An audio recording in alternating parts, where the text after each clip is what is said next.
And that's what's happening, folks. I really believe that's what's happening. And that's why they're pushing everything so hard. And one of the main things they like to push is deceit and distrust. Everybody is so distrustful of everybody else. And everybody, especially within the alternate research community, as I mentioned a few shows ago, is now attacking the other people within the alternate research community because it's all about division. It's all about deceit. It's all about distrust. And they really need to do this, divide and conquer, folks. And as I also said, a lot of people in the alternate research community find it a lot easier to attack people within the research community because they get results that way. And they do this because of the helpless and hopeless mindset that's been instilled into their minds by the apparently all-powerful ruling elite who they believe they cannot touch. They can only touch the people that are closer to them. And so they attack those in the alternate research community. Because as I said, they get results and it makes them feel like they're achieving something. But I think the entire alternate research community needs to step back at this particular moment and really assess the situation and think about what we could accomplish as a movement were we to unite for a common cause, namely that of freedom for all of mankind. Because I think we have the ability to achieve that. I think for the first time in human history, we have the ability to achieve that. We can do it right now, here in 2013. We just have to be prepared to stand in the power of ourselves and to stop attacking and being so distrustful of each other. Because it's a program, folks. It's manipulation. It's mind control. It's a result of the predator mind. The mind that has superimposed itself over human consciousness, which causes the distrust, which causes the ego problems, which causes all of the division and deception that mankind is subject to. And I believe that we need to pause and really take stock of this situation because now is the time that we can affect positive change. What we have to do is pay attention. The thing is, folks, to realize that the power that they have is an illusion. It is just an idea. It only imitates power. And you look at the way they do it. The legal system actually imitates natural law. We've got legislation in place of natural law, but it does imitate natural law. The internet and mobile phones and all this sort of stuff, it gives us instant communication, but it's an imitation of the inner powers that we already have. So they take good things and they imitate them to turn them into bad things. And sometimes they do the opposite. They can pretend that something bad is something good. For example, collars and cuffs. These are things that are given to slaves. Metal collars are placed around their necks and metal manacles are placed around their wrists.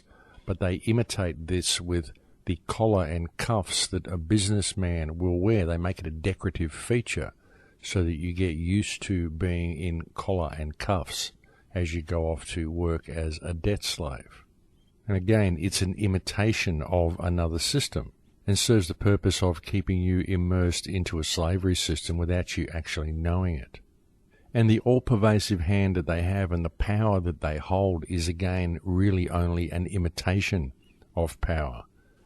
And they gain most of the power they have through people's belief that they actually hold this power. But again, folks, if they did really hold all the power, then they wouldn't be going to such extraordinary measures to lock us down. I mean, look at the smart meters that they're putting in everywhere. Again, it takes a lot of power to put these smart meters in and to control people that way, but they wouldn't be putting the smart meters in if they already had the power over us that many people believe they have. And they do it through compartmentalization of the system as well, folks, because the people who are installing the smart meters probably think that these things are a good idea. They just work for the power company. They don't know, they don't understand what the larger agenda is. So you can't go blaming the smart meter company. It's simply an electrical company attempting to maximize profits because the people within the company believe that that's what success is, and that's what they are required to do. And in fact, if the company has been incorporated, if it's a corporation, then it is what they're required to do by law, because a corporation must maximize profits by law. That's how they work. That's why they are essentially psychopathic entities, because they will discard all of humanity if it means maximizing profits, because that's what the legal system tells them they have to do. So if there's anybody out there debating whether the legal system actually benefits mankind or is a detriment to mankind, then all they have to do is look at corporate law to put that debate to rest once and for all. Because legislation does not serve mankind in any way, shape or form. So the maximization of profits and creating a good thing for your company is what they use to get people to do this stuff. But really what it's about is putting together a control infrastructure. And that's what they're doing, folks. That's what the smart meters are for. That's what all of the things that they're doing are for. But we can put a stop to it all. We really can. We can stop it all. We can stop the rest of the infrastructure from being put in place, and we can take possession of ourselves again, take control of our own lives again. We can stop the little man on the footstool who believes he is all-powerful from gaining the control that most people believe he already has. And see, that's the thing, folks. We manifest our own reality. We create reality. And if we believe something is possible, if we believe power exists in the hands of these certain people, then we create that power. We create that reality. I mean, it's good to know that the system is there, and it's good to see what is being created. But it's not good to think that it's already been created and that the power that the people behind the scene hold is all-pervasive and is something that we cannot possibly stand up against. Because it isn't that yet, and it won't be that until we allow it to become that. But one thing we have to be careful of is how much of it we are creating by our belief that the power is already there. That's why I believe certain people in the so-called truth or alternate research community are being very irresponsible when they convince their audience that the ruling hand has more power than it actually has, because by claiming it has that power, you actually give it that power. There's a very wise old adage that says that when you assume the appearance of power, people soon give it to you. And it works the same for those who can present an image of power to their audience and to their listeners. Then the people who listen will soon perceive that power to be real and will attribute that power to the ruling elite. And that's one of the great dangers that we face, folks, because that is what generates that helpless and hopeless feeling and causes people to believe that there is nothing they can do. There is no point standing up against the system, and that the best thing they can do is to buy ammo and keep their head down, when nothing could be further from the truth. We have to break out of this stigma, folks. We have to break out of this mindset that we've got, that we're just little people and we're not capable of doing anything remarkable. Because we are, folks. In fact, every revolution in history has been started through the actions of one single person, ultimately. And the greatest avalanche was begun by the movement of a tiny pebble. So we must never, ever think that we are insignificant, and we must never, ever think that we do not have the power to effect positive change. All we have to do is change our perspective and get involved in the world that we live in. And that's what I think we're going to see this year, because the awakening that I'm seeing all around me is remarkable.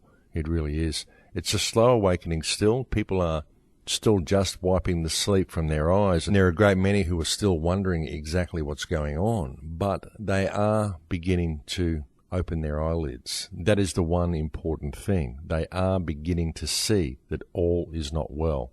They just don't know quite what the problem is yet, and many of them don't understand the extent of the problem.